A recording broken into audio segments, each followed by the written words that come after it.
En el 2000, 9 millones de mujeres van a tener cáncer, o sea, en ese año. De esos 9 millones, 1.8 millones son cánceres ginecológicos, pero no solamente los cánceres ginecológicos nos van a llevar a un estado posmenopáusico o un estado de menopausia, sino también otros cánceres que llevan radiación a pelvis, por ejemplo, o pacientes que son sometidas a quimioterapia gonotóxica. En la actualidad estamos viviendo un aumento de la supervivencia de todas las mujeres de las mujeres que viven con cáncer. También gracias a los métodos de detección, eh, pues estamos encontrando mujeres más jóvenes, entonces por lo tanto esto cada vez va a ser más cotidiano. Entonces hay bueno, las principales causas de que nuestras pacientes lleguen a una menopausia por el tratamiento oncológico, pues bueno, ya sabemos que es la quirúrgica, radioterapia y pues los agentes gonadotóxicos, ¿no? Hasta 40% de las mujeres que nosotros vemos con algún cáncer ginecológico, obviamente depende de qué tipo estemos hablando, pero en general, hasta 40% van a ser premenopáusicas o van a estar viviendo esa transición en la perimenopausia. Y pues la incidencia de síntomas vasomotores o síntomas de la menopausia en realidad sí es muy alta, aunque no los interroguemos. Hasta el 80%, 80 o 90% de las pacientes van a presentar síntomas vasomotores y 40% van a tener síndrome genitourinario de la menopausia. También obviamente esto em, aumentado por ejemplo, pacientes que fueron sometidas a radioterapia o dependiendo del tipo del tratamiento al que hayan sido sometidas. Entonces, en cuanto a los mecanismos, pues bueno, tenemos la quirúrgica, que para nosotros es bastante común, la oforectomía bilateral, que es parte del tratamiento, si no de todos, pero de la gran mayoría, la quimioterapia gonadotóxica y la radioterapia pélvica. Entonces, en cuanto a los agentes gonadotóxicos, o sea, los agentes de quimioterapia, van a tener muchos efectos a nivel del ovario y a nivel de la reserva ovárica. Entre los que se han descrito es isquemia del tejido ovárico y esto por inhibición de la angiogénesis, que puede existir fibrosis de la corteza ovárica, ruptura de cadena de DNA, apoptosis, daño oxidativo por reactantes de oxidación y también la disfunción mitocondrial. Entonces, ya están bien descritos que hay agentes que son de alto riesgo, de riesgo intermedio, bajo riesgo, etcétera. Eh, y, pero sobre todo lo importante que hay que saber es que el hecho de que si nos van a llevar a una menopausia solamente por la quimioterapia va a depender mucho de la dosis que recibió, de la edad de la paciente, o sea, a menor edad, menor riesgo va a tener y pues obviamente también aunado a esto, de la reserva ovárica que la paciente presente. En cuanto a la radioterapia, pues es muy variable, pero sí se ha descrito que 2 Gray son suficientes para reducir hasta la mitad del recuento de los folículos.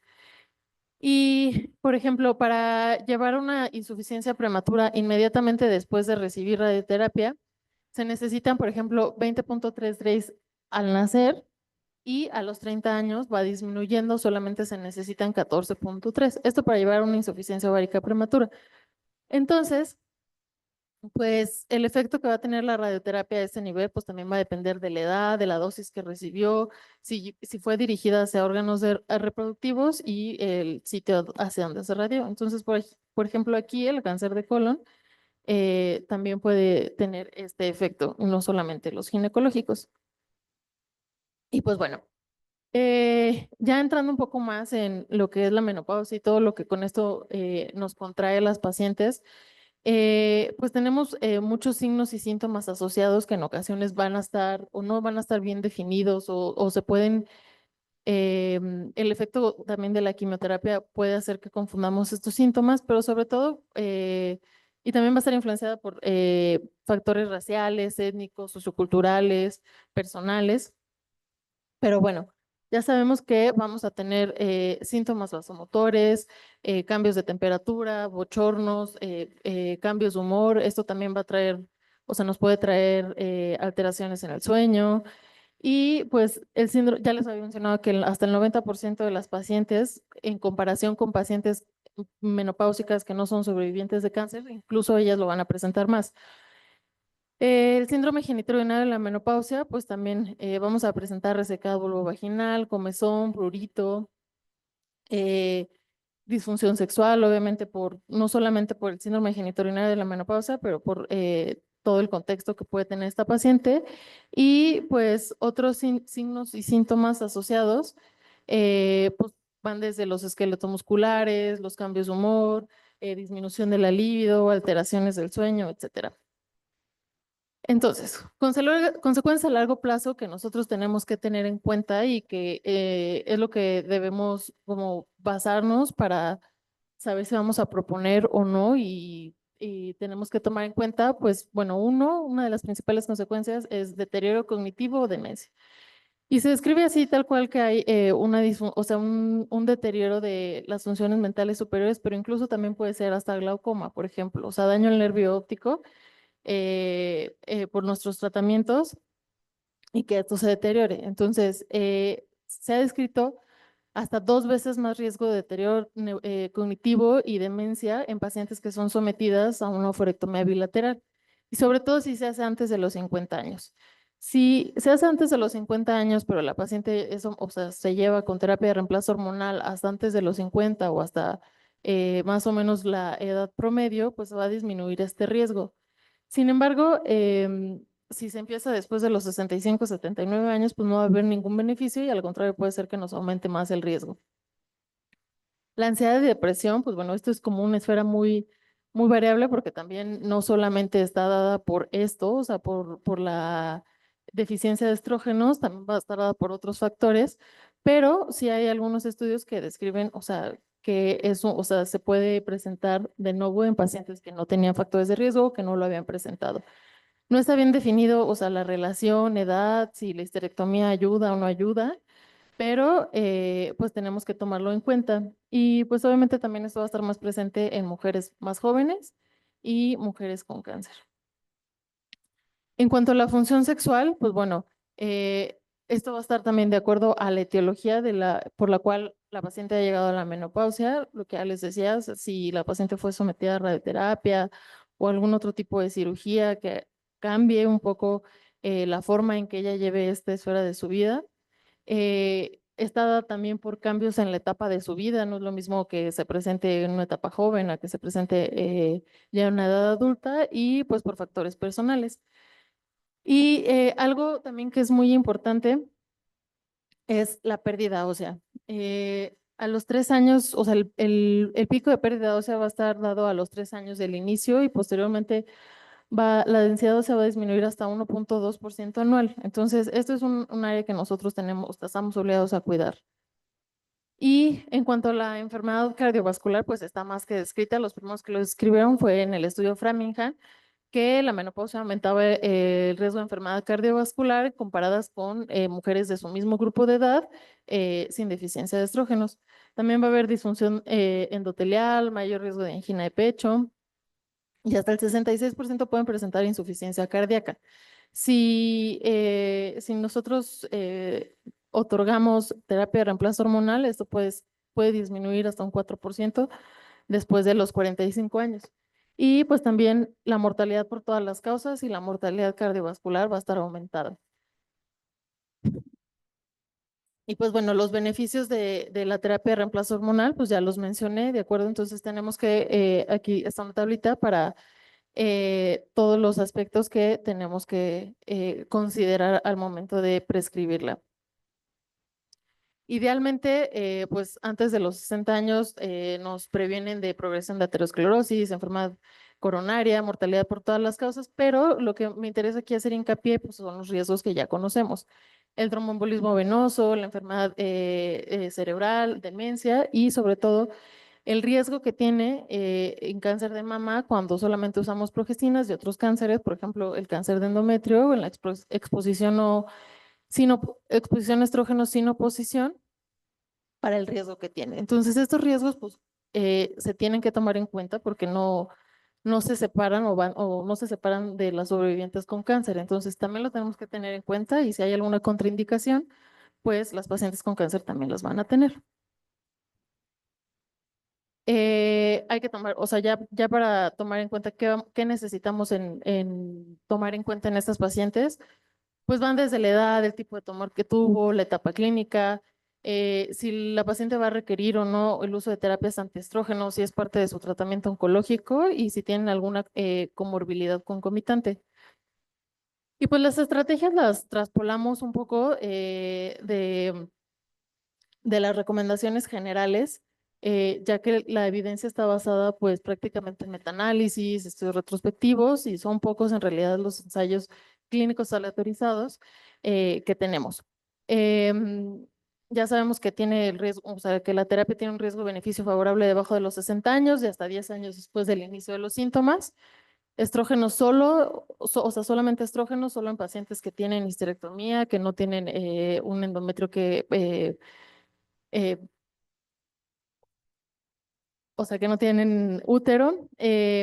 Los progestágenos y los inhibidores selectivos, pues también, o sea, esos esquemas solamente para pacientes con útero intacto para limitarles el riesgo de hiperplasia endometrial. Y en la menopausia temprana, pues al menos otorgarles el uso de esto hasta la edad promedio de la menopausia natural. Y pues tomar en cuenta que ya tenemos muchos medicamentos y presentaciones disponibles para dosis bajas, ultra bajas, sobre todo en pacientes y mujeres mayores que con dosis pequeñas van a mejorar los síntomas.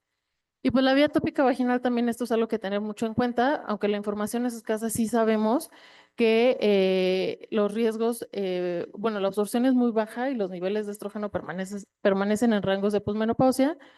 La dosis administrada por año es similar a una dosis de 1 miligramo vía oral, que o sea, es la presentación, una de las presentaciones habituales eh, de los vía oral. Entonces, esta es una presentación útil, por ejemplo, también para pacientes que tienen contraindicación para uso de estrógenos, esta es seguro, ¿no?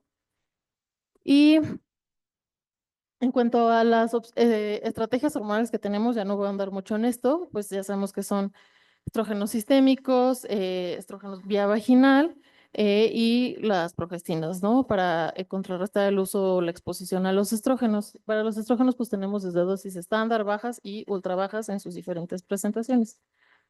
Y pues bueno, ya para adentrarme más en un poco en la evidencia que hay acerca del uso de terapia de reemplazo hormonal en cada cáncer ginecológico, pues bueno, voy a empezar con el cáncer de cervix.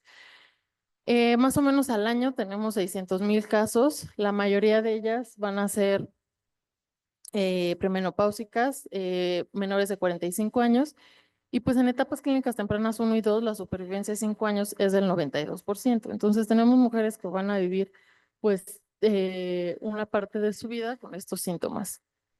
Y pues bueno, el metaanálisis más grande que tenemos de evidencia para el cáncer de cervix es este que se publicó en el año 2020. Es una revisión sistemática y ellos evalúan el impacto que tiene la terapia de reemplazo hormonal en cáncer de cervix, pero en la incidencia, o sea, antes de presentar cáncer de cervix y además en pacientes sobrevivientes con cáncer.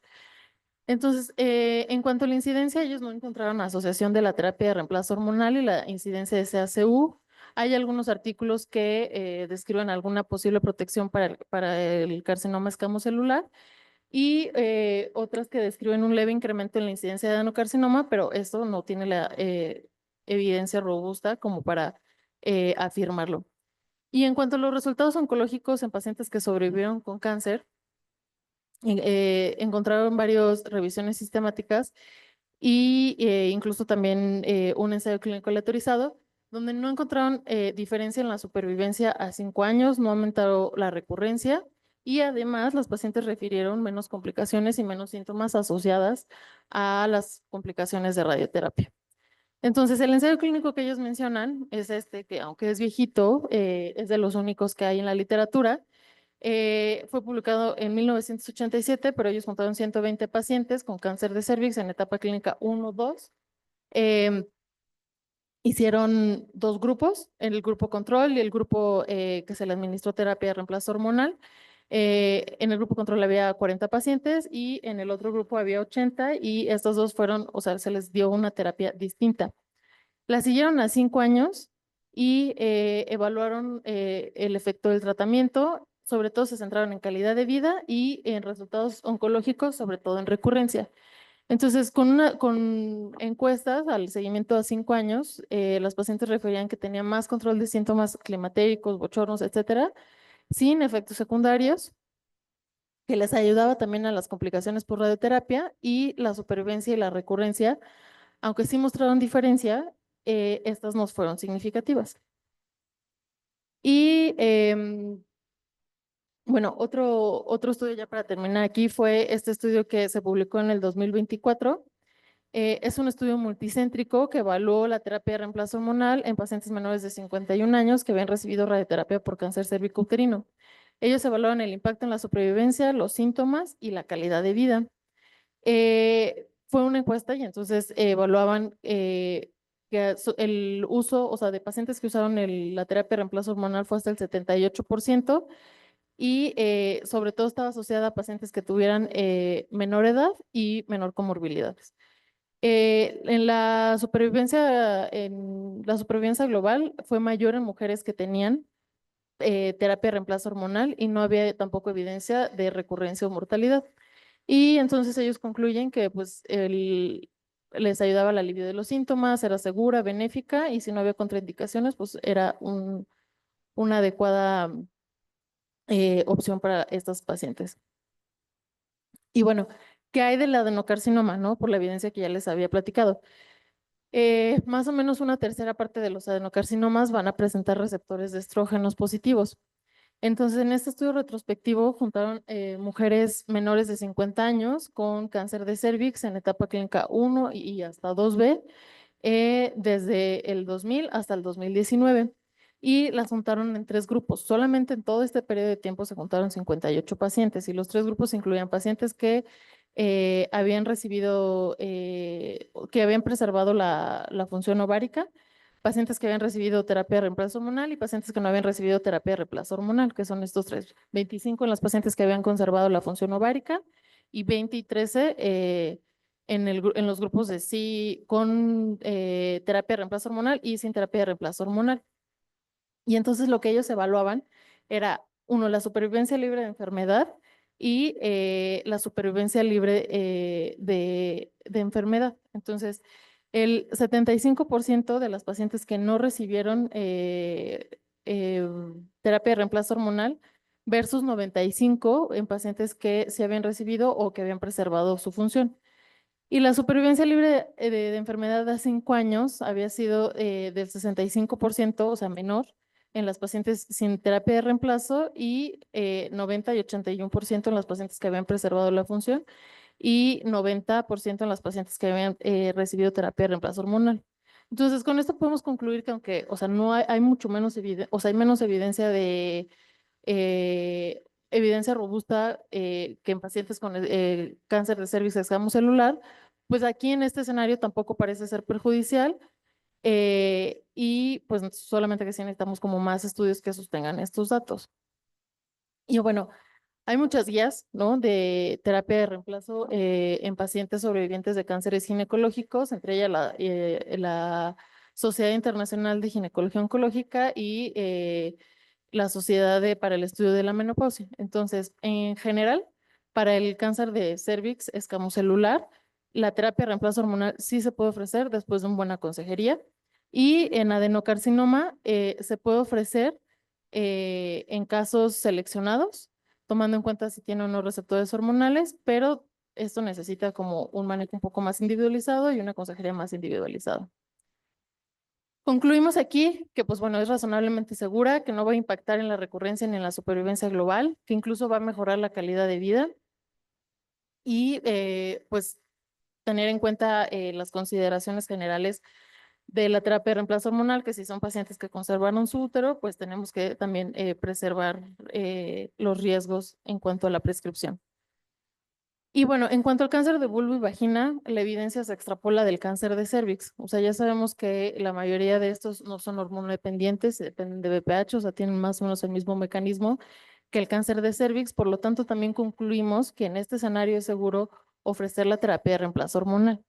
En cuanto a histologías más raras de vulva y vagina, como por ejemplo melanoma, no hay mucha evidencia. Entonces, pues aquí no, seguramente tampoco no tiene muchos efectos, pero la evidencia no es no existe como en cáncer de cervix.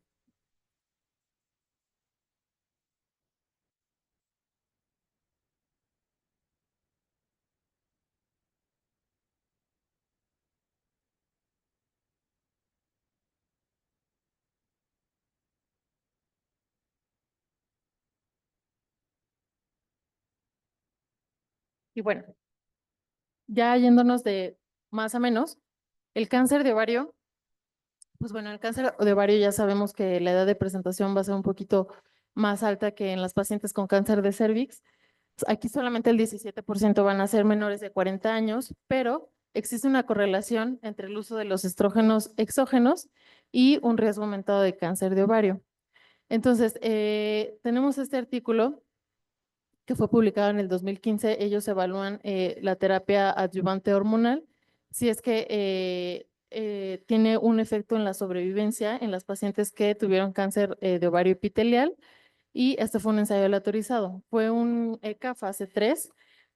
Juntaron pacientes con cáncer de ovario epitelial con el diagnóstico antes de los 9 meses. Incluyeron pacientes pre, postmenopáusicas en cualquier etapa clínica. Se aleatorizaron uno a uno en pacientes que tenían o no terapia de reemplazo hormonal, y fue a 5 años versus control. Em, Se evaluó aquí, los objetivos principales eran la supervivencia global y la supervivencia libre de enfermedad. Se incluyeron 150 pacientes, 75 en cada grupo. Fueron 19 centros y la mediana de seguimiento fue a 19 meses. Entonces, en el grupo control, el beneficio absoluto fue de 70% versus 90.7% en el grupo control. La supervivencia global tuvo un hazard ratio de 0.63 y el periodo libre de enfermedad de 0.67. Entonces, aquí evalúan la seguridad que tiene en pacientes con cáncer de ovario epitelial, y que tiene algunos beneficios en la supervivencia global, además de ventajas también en la calidad de vida. Esta fue una revisión sistemática y un metaanálisis de pacientes postoperadas de cáncer de ovario epitelial que fueron sometidas a terapia de reemplazo hormonal. Se incluyeron 10 estudios, se incluyeron estudios de corte y ensayos clínicos. Y en cuanto a los resultados de estos estudios, eh, en general, sí se encontró una diferencia, bueno, un beneficio en la supervivencia global, tomando en cuenta todo, o sea, todas las pacientes incluidas en el análisis. Sin embargo, ya cuando se dividió o se hizo un subanálisis por grupos, las pacientes de los ensayos clínicos, ellas no tuvieron diferencia, solamente en algunos de los de corte, y la recurrencia pues sí tuvo un beneficio. Entonces, al final fueron 419 mujeres con terapia de reemplazo hormonal y 1029 en el grupo control. Hubo un beneficio en la supervivencia con un hazard ratio de 0.69, siendo mayor y más significativo solamente en los estudios del grupo de corte. Entonces, ¿qué podemos, o sea, concluir? Si bien no vamos a decir que tiene un impacto benéfico, pero creemos que tampoco puede tener un impacto negativo en la supervivencia global. Y este otro estudio midieron el impacto de la terapia de reemplazo hormonal en pacientes que sobrevivieron a cáncer de ovario en cuanto a la supervivencia global y la progresión libre de enfermedad. Aquí fueron 11 estudios, incluyeron 4.191 pacientes con cáncer de ovario, y también mostró una mejoría significativa en pacientes que usaron este tipo de terapia. Y tampoco no hubo diferencia en la recurrencia. Y ya cuando hicieron un análisis de subgrupos, pues vieron que no había diferencia en la edad y grado, pero aquí no definían, por ejemplo, el tipo histológico, que también es importante. Entonces, en pacientes de ovario epitelial, que son estos estudios que mostré aquí, eh, sobre todo en pacientes de alto riesgo, que son la mayoría de las pacientes que incluyen los estudios que analizan la terapia en reemplazo hormonal en sobrevivientes con cáncer, o sea, por ser la mayoría, no está contraindicada e incluso puede ser benéfica para cuestiones de calidad de vida. Sin embargo, en carcinomas de bajo grado, serosos de bajo grado, pues sabemos que muchas veces pueden expresar receptores de estrógeno y que incluso esta es una terapia blanco. Por lo tanto, aquí en este escenario está contraindicado y no se recomienda. Em, y en cuanto a los otros tipos de cáncer de ovario epitelial, tenemos mucinoso, endometrioides, células claras. Incluso, o sea, se traspolan porque casi no hacen la diferencia entre si son de alto grado o bajo grado, pero en cuanto a los mucinosos, endometrioides y células claras, tampoco no encontramos diferencia en la supervivencia global ni en la recurrencia, sobre todo en los mucinosos y células claras. Entonces, aquí no hay contraindicación. Sin embargo, por el origen y por la lesión precursora, probablemente los endometrioides sí presenten alguna sensibilidad a estrógenos y, sin embargo, en etapas tempranas no se ha visto como evidencia de que haya mayor recurrencia o que haya un mayor o que disminuyan la supervivencia global. En los germinales, pues bueno, esos ya sabemos que son tumores que sí tienen un estímulo hormonal. Para ellos el tratamiento, pues bueno, idealmente sería una cirugía en pacientes jóvenes, obviamente, que sean candidatas, una cirugía preservadora de la fertilidad, pero a veces también la quimioterapia nos va a llevar a una insuficiencia ovárica prematura. La evidencia aquí es escasa, sin embargo, o sea, no, el riesgo teórico, bueno, el beneficio más bien supera los riesgos. Y en los tumores de células de la granulosa, pues ya sabemos que muchos de estos van a presentar receptores de estrógenos, andrógenos, etcétera. Entonces, aquí también es una contraindicación, ¿de acuerdo? Entonces, sobre todo me interesa los tumores de los cordones sexuales, pues aquí están contraindicados y en los otros se pueden tomar en cuenta eh, de forma individualizada, de acuerdo a la etapa, sobre todo en etapas tempranas, no van a estar contraindicados. Y bueno, en cuanto a las conclusiones de cáncer de ovario, pues cada subtipo tiene su perfil. No está recomendado en serosos de bajo grado y en endometrioides. En tumores borderline, pues teóricamente no hay como algún riesgo, entonces es seguro, la evidencia es escasa, pero sí se recomienda administrar terapia de reemplazo hormonal. Y donde es más segura y donde hay más beneficio y donde hay más evidencia, pues es en los tumores serosos de alto grado. Y pues bueno, en cuanto al cáncer de endometrio, el promedio aquí son 60 años, solamente 25% son premenopáusicas, pero también cada vez, o sea, hay más pacientes más jóvenes debido a los factores de riesgo que tienen.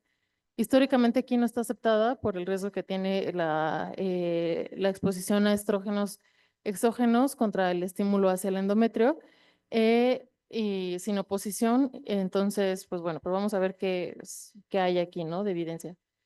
Este es un ensayo clínico, es un ensayo prospectivo de 1,200 pacientes con cáncer de endometrio etapa 1, etapa 2. Se evaluó la terapia hormonal versus placebo. Este estudio fue iniciado antes de que saliera el Women's Health Initiative y entonces se detuvo, pero la siguieron después y a las pacientes que sí tuvieron terapia de reemplazo hormonal y encontraron que no hubo diferencia después de la histerectomía y la salpingoforectomía y la recurrencia solamente fue del 2,3% versus placebo, sin ser esta clínicamente significativa. Y este es un metaanálisis muy grande que incluye 10 estudios, o sea, después de todo el análisis los encontramos de 1986 hasta el 2021, incluyeron 1,867 sobrevivientes y 6,000 controles. Aquí la limitación de este estudio pues, fue que había mucha heterogeneidad en el tratamiento, o sea, o sea, tanto en el tratamiento para el cáncer de endometrio como en la terapia que se les administró. Pero en el análisis por grupos y donde se encontraron más diferencias en los resultados fue sobre todo bueno, primero en etnia, en las mujeres africanas el riesgo fue significativamente mayor de recurrencia. Encontraron que la terapia cíclica va a disminuir significativamente las recurrencias del cáncer de endometrio con un hazard ratio de 0,2 y con un intervalo de confianza seguro. Y los regímenes combinados, pues obviamente presentaron una mayor reducción del riesgo en cáncer de endometrio en las usuarias, en las que usaron terapia de reemplazo hormonal. Entonces, aquí ellos concluyen que solamente es seguro en etapas tempranas y que es beneficiosa para el manejo de síntomas menopáusicos, excepto en pacientes con etnia americana, pero bueno, o sea, ese realmente no, Y también otro análisis que se hizo aquí fue el 90% de todos los pacientes que se incluyeron de este metaanálisis, 90% fueron endometrioides, lo cual son dependientes de estrógenos, y el 10% fueron serosos y de células claras. Tipo 2, aquí la evidencia del uso en este tipo de cánceres de endometrio, la evidencia es baja, pero incluso en cáncer de endometrio endometrioide de bajo grado en etapas clínicas tempranas, no ha demostrado que la terapia de reemplazo hormonal sea perjudicial o tenga mayor aumento en la recurrencia. Entonces también aquí los resultados van a ser diferentes de acuerdo a los subtipos, incluso los no hormonodependientes pueden expresar receptores de estrógeno y progesterona. Entonces, sobre todo en pacientes que tienen etapas clínicas avanzadas, no se recomienda, incluso aunque no sean dependientes hormonales. Eh, no hay información avanzada, pero, o sea, bueno, pues, o sea, sin información robusta, pues no se puede eh, recomendar. La decisión tiene que ser individualizada, idealmente tenemos que esperar a 6 a 12 meses después del tratamiento adyuvante. También aquí, pues ello es un buen escenario para considerar la terapia de reemplazo hormonal tópica y sistémica en pacientes con bajo grado de etapa clínica temprana. Y pues bueno, en cuanto a los sarcomas uterinos, aquí también la evidencia es muy poca dado la rareza que tienen este tipo de tumores, pero las guías de manejo y las recomendaciones son en general que los sarcomas del estroma endometrial no se les administre o no se les ofrezca terapia de reemplazo hormonal, ya que estos en su mayoría o hasta un 80% van a presentar receptores de estrógenos positivos. Por lo tanto, y esto también es una herramienta del tratamiento en sarcomas recurrentes o metastásicos. Entonces, aquí debe ser evitada y también en leiomyosarcomas uterinos. En los otros tipos de sarcomas, sarcomas indiferenciados o adenosarcomas, pues realmente no hay mucha evidencia, solamente pues sí, la sugerencia es evitarlo en estos dos tipos de sarcomas. Y bueno, aquí puse un esquema que se publicó este año que nos da una visión acerca de las recomendaciones que tenemos en el cáncer ginecológico. Como ya les mencioné, donde hay más evidencia y donde donde es más seguro la terapia de reemplazo hormonal, pues es en cánceres de cervix, escamos celulares, ovario, serosos de alto grado y endometrioides también, con cáncer de endometrio también de alto grado. Digo, perdón, con seroso de alto grado y pues de ahí en fuera, donde están contraindicados es en de los sarcomas, pues en los endometrioides, en los del estroma de bajo grado, leiomyosarcomas, adenosarcomas, en cáncer de endometrio, pues tumores de alto grado o etapas clínicas avanzadas y tumores de los cordones del estroma sexual. Y pues bueno, hablando de otras alternativas que tenemos que tomar en cuenta también aquí en estos pacientes, pues son los inhibidores selectivos de la recaptura de serotonina o de norepinefrina, pero aquí tenemos que tomar en cuenta interacciones farmacológicas si es que la paciente aún está recibiendo terapia adyuvante. Terapia cognitivo-conductual también han mostrado un beneficio en estas pacientes, sobre todo ayudándolas a todos los antecedentes que tienen. Lubricantes y humectantes bioadhesivos, pues bueno, son terapias que no afectan o que no están para nada contraindicadas y pueden ayudar. Em, y aquí sobre todo hay que hacer hincapié, por ejemplo, en las no farmacológicas. Llevar una adecuada nutrición, tener un adecuado peso, llevar una dieta balanceada. El ejercicio ha demostrado mejorar incluso los síntomas vasomotores. El estilo de vida también son factores que van a mejorar en estas pacientes, por lo tanto tenemos que hacer hincapié. Al final, pues bueno, seguir tomando en cuenta los riesgos que hay, el tromboembolismo, o sea, pacientes que con sobrevivientes de cáncer que tuvieron algún evento tromboembólico, pues debemos evitarlo, pacientes con enfermedad cardiovascular, pacientes con antecedente de cáncer de mama o eh, o sea, con riesgo de cáncer de endometrio, pues hay que tener en cuenta que ya hay muchas estrategias de la terapia de reemplazo hormonal que nos pueden ayudar a todos estos síntomas para disminuir el riesgo de cáncer de mama o cáncer de endometrio, ¿no? O sea, ya no es como una contraindicación absoluta.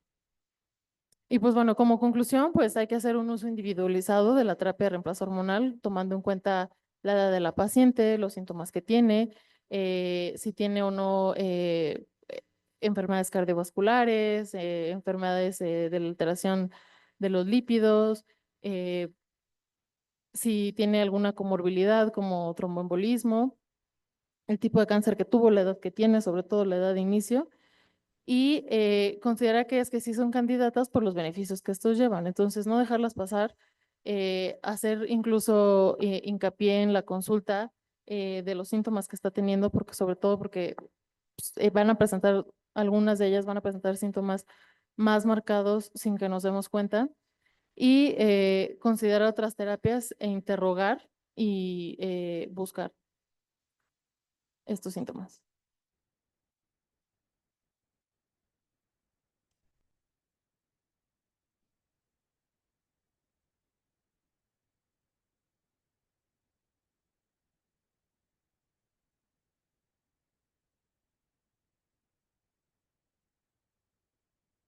No sé si tengan alguna pregunta.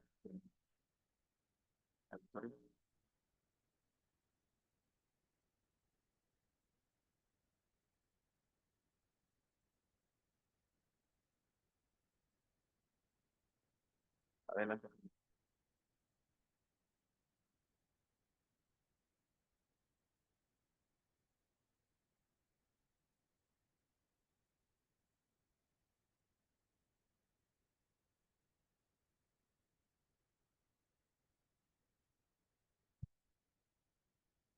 Gracias, Andy, por tu clase. Eh, Como lo vemos, doctora, en la clínica de la mujer joven, considero que es muy importante este tema porque principalmente el grupo etario que nosotros vemos afectado acá o que nos llega a la clínica, pues son pacientes con cáncer cervicouterino, que se les dio tratamiento, una etapa avanzada, que ya empiezan con datos de pues una menopausia prematura. Y pues muchas veces descuidamos la salud ósea y cardiovascular y creo que pues eso es la rama de nosotros que tenemos que preservar, ¿no? El pedir a las pacientes la densitometría ósea, el perfil lipídico, el perfil tiroideo. Y como bien mencionaste, lo de interrogar, ¿verdad? Esa parte de que los síntomas vasomotores, geniturinarios, la libido, porque si bien a veces yo pienso que las pacientes así como que no, pues tengo esto y me acostumbro, ¿no? Cuando tenemos alternativas de tratamiento. Entonces, pues muchas gracias por tu clase y por eh, enfatizarnos estos puntos que a veces descuidamos y pues que es nuestra área. Dime.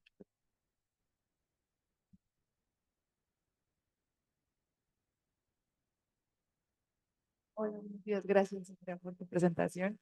Nada más me queda una duda si está escrito algo en cuanto a temporalidades, o sea, si se recomienda algún uso mínimo o máximo de tratamiento en este tipo de pacientes. Pues, por ejemplo, en pacientes que tienen insuficiencia ovárica prematuro por algún cáncer ginecológico en una edad muy temprana, pues sí se recomienda el uso hasta eh, edad natural de menopausia. Y en pacientes más, o sea, que están en como la transición per y posmenopáusicas que tuvieron que ser sometidas a algún tipo de tratamiento, pues idealmente o sea, empezar la terapia de reemplazo hormonal, así como ya sabemos, o sea, antes de los 10 años. Bueno, la literatura aquí dice que tú debes de dar terapia de reemplazo hormonal cuando utilizas solamente estrógenos hasta por 5 años. Digo, eso es en un escenario ideal. Y cuando lo haces combinado con algún progestágeno, lo puedes extender hasta 7 años. Sin embargo, en estos pacientes, como ya mencionaba la doctora Andrea, pues son pacientes jóvenes en donde puedes continuar la terapia de reemplazo hormonal hasta la edad en donde alcanzarían la menopausia. Pero siempre tienes que estar evaluando riesgo-beneficio.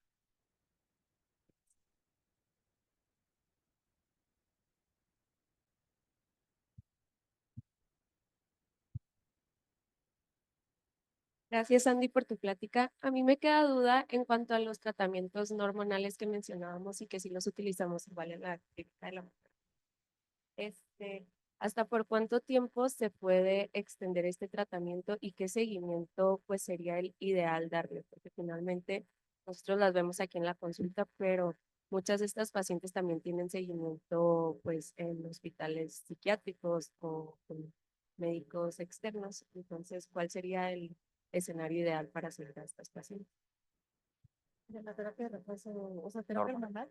hormonal, No, hormonal. A los Ah, inhibidores de las- pues depende de lo que utilices, pues sí tendrás que tener un seguimiento para valorar la respuesta y para valorar si tuvo mejoría y en base a eso evaluar si requieres mejores, suponiendo que tiene alguna complicación para la terapia de reemplazo hormonal y que se otras terapias, pues valorar bien la respuesta y eh, si les pudieron entonces, evaluar alguna terapia, terapias cognitivas intelectuales, pero o sea, como un plazo de, eh, o sea, de tope de tiempo, sobre todo intentar mejorar los síntomas. no hay un plazo determinado para terapia no hormonal. Recuerden que el objetivo de la clase era hablar de terapia hormonal, que es sobre todo para los cánceres que no son hormonodependientes, la primera línea, o para, en este caso, utilizar terapia oral o terapia sistémica o genotocales, o sea, para cánceres que no son hormonodependientes. Para aquellos pacientes con alguna contraindicación de terapia hormonal, la terapia con inhibidores selectivos de recaptura de serotonina, etcétera, los puedes utilizar indefinidamente prácticamente. Obviamente, como mencioné, Andrea, es importante valorar otro tipo de situaciones, o sea, cuestiones de ansiedad, depresión, etcétera, donde también nos apoyamos de valoración positiva, etcétera. Entonces,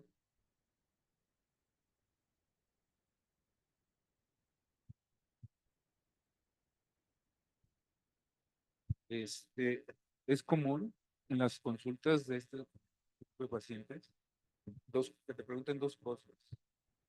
¿Cuál es el porcentaje de efectividad, o sea, de quitar los síntomas en relación a la terapia hormonal de reemplazo? ¿Cuál es la probabilidad de tener los efectos secundarios? Cáncer de mama, embolia, trombosis venosa profunda, hepáticos, porque al fin y al cabo es donde, ahí es donde pones la balanza, la paciente, que tanto vale la pena apostar la terapia de reemplazo o irse con tratamiento alternativo. Es una. Y dos, ¿qué puedes decir para cáncer de mama? Recientemente acaba de salir un metaanálisis que es tópica, estrógeno, ¿sí? Va a ser muy común ver pacientes, ustedes cuando salgan, que tengan pacientes que fueron tratados con cáncer de mama y que traen Bueno, la primera pregunta era el porcentaje de efectividad. Ajá. El porcentaje de efectividad se va hasta el 60%, 60-70%, depende del uso y la vida que la administres y cómo lo regules. Y en cuanto, Es decir, o sea, bueno, por ejemplo, estoy hablando de síntomas, por ejemplo, vasomotores. exacto, o sea, Ajá. porque tú puedes, por ejemplo, tratar los síntomas vasomotores, ¿sí? Puedes tratar también a lo mejor los síntomas urinarios, puedes tratar, por ejemplo, también la disminución de la osteoporosis, ¿sí? Eh, lo cardiovascular ya sabemos que no, ya no hay un beneficio por estar de reemplazo, ¿sí? Entonces, pero a ver, de lo demás, sí, sobre todo porque lo que más se queja la paciente es de los síntomas, ¿sí? También la cuestión del líbido, si realmente funciona para el líbido, que también es otro tema muy importante que el paciente pregunta, ¿sí? Eh, entonces, ¿en qué porcentajes puede ayudarle eso? Porque si tú le dices, pues, te va a ayudar, y la paciente no le ayuda o no es lo que ella espera, obviamente a veces la diste el pie. Pues donde va a tener más impacto es en síntomas vasomotores. En síntomas genitourinarios, pues también todos tenemos terapias tópicas o bueno, pues, algún otro tipo de terapias. Eh,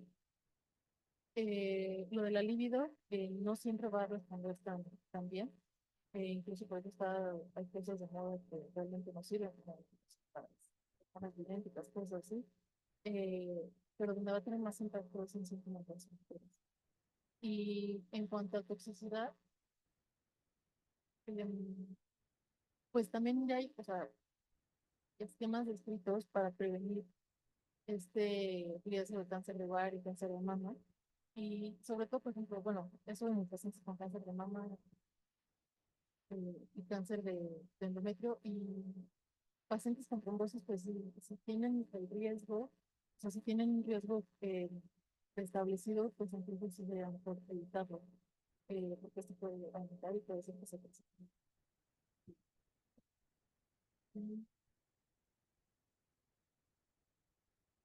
Para mamá, pues sobre todo lo que hay que, en pacientes que tienen, o sea, que describen estos síntomas en cáncer de mama, eh, la administración, o sea, si la administración de estrógenos vía vaginal, o sea, es segura, no hay contraindicación. Eh, para otros, o sea, terapias sistémicas sí, y en cuanto a terapias transdérmicas, eh, me parece que también no, o sea, no está como muy definido si existe o no el mismo riesgo que eh, por ejemplo, yo soy Y nada más agregar, los síntomas vasomotores van a tener una remisión en los primeros 3 meses de haber iniciado la terapia hormonal hasta en un 85% de los pacientes.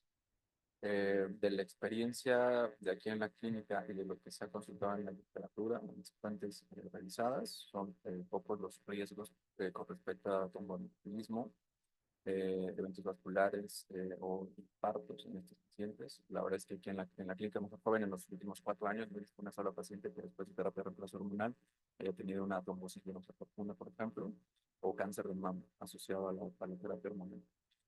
En cuanto a la libido, la verdad es que ese es un tema relativamente complejo en el sentido en donde se impacta más sobre todo en aquellas pacientes que tienen tratamientos como radiación o braquiterapia. Sin embargo, evaluar la función sexual desde muchas esferas impacta satisfacción de pareja, dependes, lubricación, orgasmo, etcétera, porque tanto en pacientes que han recibido braquiterapia como en pacientes donde no reciben tratamiento específico a pelvis, existen disfunciones sexuales en sus diferentes fases de la respuesta.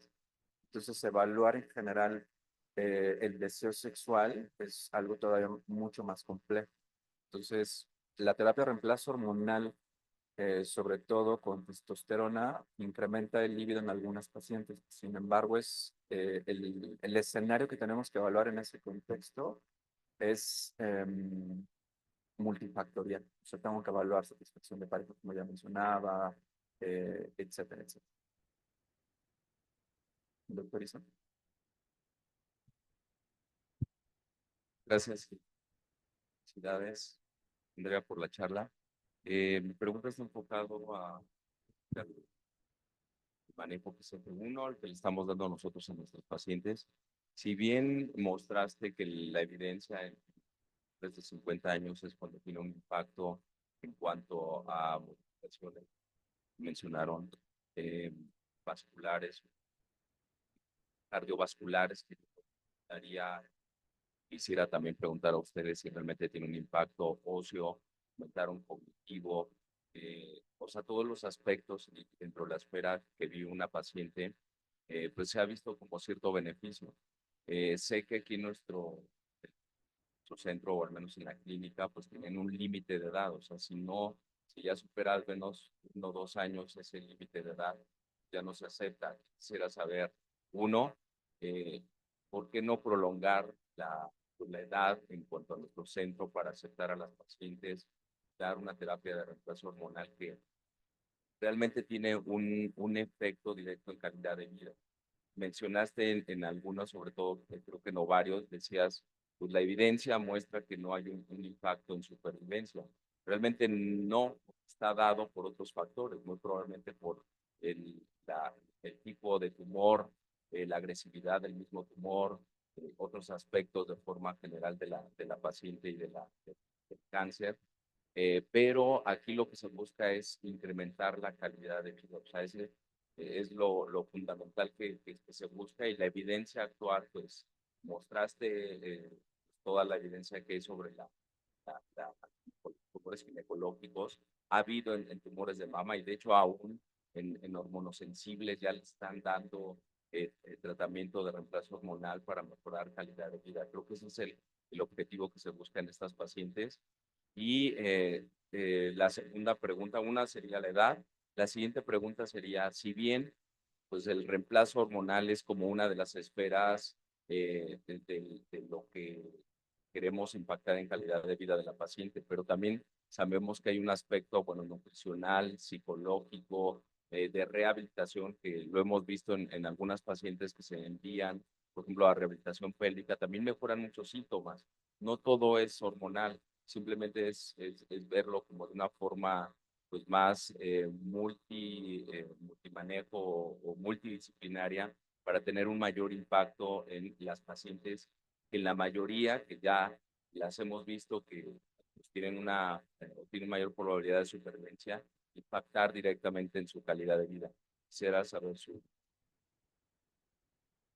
Aquí con respecto a la edad, recientemente hemos agregado a los pacientes hasta los 45 años y la verdad es que tiene que ver mucho también con la capacidad del servicio. O sea, eh, como mencionaba bien la doctora Andrea, o sea, hemos notado un incremento en el número de pacientes jóvenes con cáncer y entonces sí existe la necesidad de evaluar la calidad de vida, extender los periodos de vigilancia o dar opciones de tratamiento mejorando estos síntomas. Sí se ha ampliado un poco esta consulta, pero también la realidad es que tenemos a veces listas de espera hasta de 3 meses. Tiene que ver con capacidad de infraestructura probablemente. Con respecto a lo que mencionaba de mama, sí, la verdad es que la terapia hormonal local sí ha tenido una mejoría, sobre todo para síndrome genitourinario, o algunos están apoyando el uso de láser, incluso para atrofia relacionada con la terapia oncológica. Y sí, el manejo es multidisciplinario, o sea, no solamente para evaluar función sexual depende de darle estrógenos vaginales todo el tiempo, sino tengo que evaluar rehabilitación del piso pélvico, reeducación en función sexual o urinaria o defecatoria, o sea, porque muchos pacientes que desencadenan disfunciones sexuales relacionadas con el tratamiento oncológico probablemente tiene que ver más con todo lo que pasa después de la radiación, la atrofia, o pueden tener incontinencia, o aquellas pacientes que están con pues derivaciones urinarias. Esto impacta más desde lo emocional, psicológico, quizá, que desde lo orgánico, desde lo físico. Entonces, sí envío pacientes a la rehabilitación de piso pélvico para evaluar de forma multidisciplinaria esta problemática. Pues sí, la verdad es que sí, o sea, yo también opino que es algo muy global y muy individualizado. Y de lo poco mucho que he estado en la clínica de la mujer joven, sí me suena de psicología, nutrición, pero pues también creo que lo que dice el doctor es cierto de la capacidad que tenemos realmente para ¿verdad? Son, o sea, que la población no es poca, las que requieren esto y me imagino que también los otros servicios, el tiempo no es mucho, o sea, a veces en psicología la citan cada 4 o 6 meses, igual el tiempo suficiente para dar recomendaciones, orientar acerca de eh, la alimentación, qué tipo de ejercicio deben hacer, qué tipo de ejercicio se puede pélvico, cuando no esto. Lo que dice el doctor también, o sea, abordar problemas de disfunción sexual. O sea, otra cosa que es muy importante. O sea, sí creo que es algo muy individualizado y que pienso que estamos un poco limitados aquí sobre todo por la capacidad. Y hablando un poquito de prevención en salud ósea, sí impacta la radiación, pero también impacta el que inicies terapia de reemplazo hormonal temprana. Pareciera que si iniciamos terapia hormonal, impactas menos a futuro en la calidad ósea. Nosotros evaluamos función ósea o función, sí, de densidad ósea con la densitometría. Sin embargo, la recomendación es que lo que debería de medirse es hueso cortical y eso no lo hacemos.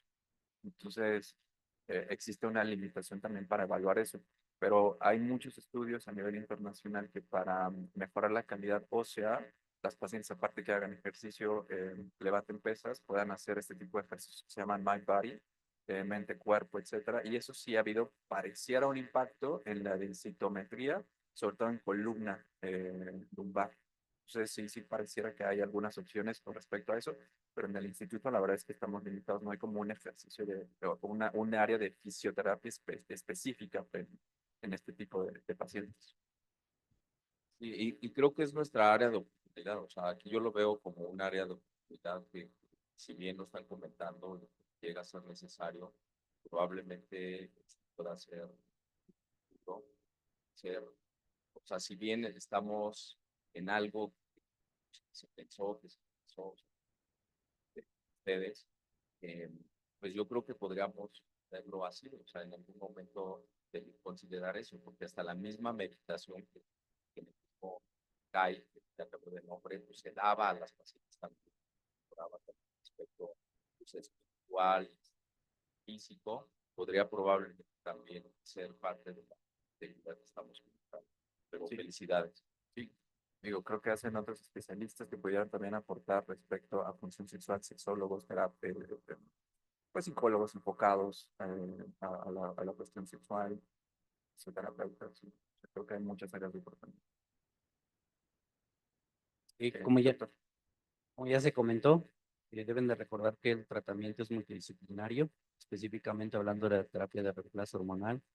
Es importante que recuerden que los pacientes con histerectomía solo tienen indicación de estrógenos y no así una paciente que no tiene histerectomía, porque muchas veces incluso vemos ginecólogos que están dando tratamientos incorrectos para la terapia de reemplazo hormonal, ¿no? Y ustedes como ginecólogos, oncólogos, pues deben de manejar este tema con todas estas variables que se han comentado, el calcio, la vitamina D, los omega 3, el ejercicio, incluso la forma de las actividades de la paciente, ¿no? El insomnio. Muchas de esas pacientes al final del día la afectación va a ser en su calidad de vida. Y creo que si pensamos en la calidad de vida, vamos a ofrecer una mejor atención a nuestros pacientes. Así es, muchas gracias. Pues damos por concluida. Dime.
No como mucho de los comentarios en los pacientes que son experiencia de infancia, que son estados de las concepciones, pero sí tengo una recomendación en pacientes sobre cáncer,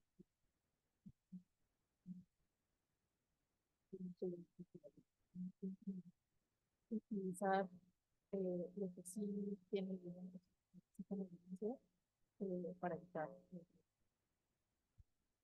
Así es, gran proporción de estos pacientes son mayores de 60 años y la terapia local con estrógeno es un problema con primera línea.